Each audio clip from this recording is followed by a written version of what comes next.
Nawab Shah press club आॾो दादू ज़िले जे ॻोठ दरगाह बहलील शाह जे रहवासियुनि जो मोहम्मद बख्श चांडियो जी अॻवानी में सवें ॻोठाणनि एहतजाजी मुज़ाहिरो कयो। उन मौक़े ते मोहम्मद बख्श चांडियो चयो त 23 अप्रैल ते असांजे वेझे अज़ीज़ 20 साला नौजवान काशिफ अली चांडियो खे 7 जवाबदारनि लठियुनि ऐं कुहाड़ियुनि सां हमलो करे क़त्ल कयो आहे, जंहिंजी FIR असां हद जे थाणे टंडो रहीम ते जवाबदारनि हर हिकु मुरीद ब्रह्माणी, सदाम हुसैन ब्रह्माणी, मंज़ूर हुसैन ब्रह्माणी, पुनल उर्फ टूटू, सिंगार मोहम्मद अमीन ऐं हैदर ब्रह्माणी ख़िलाफ़ 24 अप्रैल ते FIR दाख़िल कराई आहे। लेकिन हिन वक़्त ताईं पुलिस 2 महीना गुज़री वञण बावजूदि 4 जवाबदारनि खे गिरफ़्तार कयो आहे ऐं क़त्ल केस जे मुख्य जवाबदारनि हर हिकु मुरीद ब्रह्माणी, सदाम ब्रह्माणी ऐं मंज़ूर हुसैन ब्रह्माणी खे गिरफ़्तार न कयो आहे।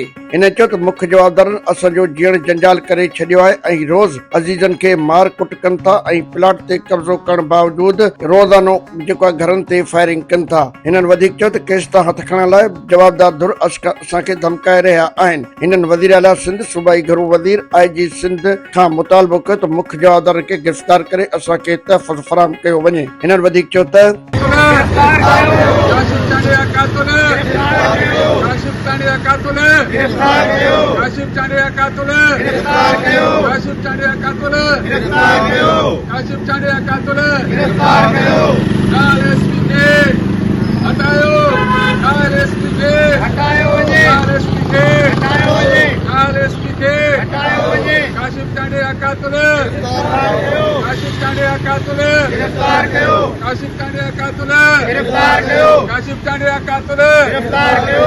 मोहम्मद बख्श मसालो आहे त बिरहमानी बिरादरी जे माण्हुनि असांजो बेगुनाह क़त्ल कयो आहे। दरगाह जी प्लाट ते कब्ज़ो करे असांजी ज़मीन ते कब्ज़ो कयो अथनि,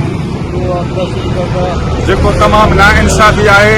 हू असांजे नंढनि ॿारनि ते बि तशदुद थो करे, जेके पाणी भरण वञनि था या शहर जेके ॿार बचा बीमारी भरी जे लाइ वठी वञनि था, उन्हनि जी रस्ता रोक करे थो ऐं हिकु न ॿिए ॾींहुं राति जो 12 खां वठी 3-4 कलाक जेको आहे फायरिंग करे रहियो आहे। जवाबदार जो नालो छा आहे? जवाबदार जो नालो मुरीद बिरहमाणी, सदाम बिरहमाणी ऐं मंज़ूर बिरहमाणी, अली गुल बिरहमाणी, सदाकत बिरहमाणी। तव्हांजो छा मुतालबो आहे? असांजो मुतालबो आहे त जेके नामीनेट जेके जवाबदार आहिनि मुरीद बिरहमाणी, सदाम बिरहमाणी, उन्हनि खे गिरफ़्तार कयो वञे ऐं असां सां इंसाफ़ कयो वञे।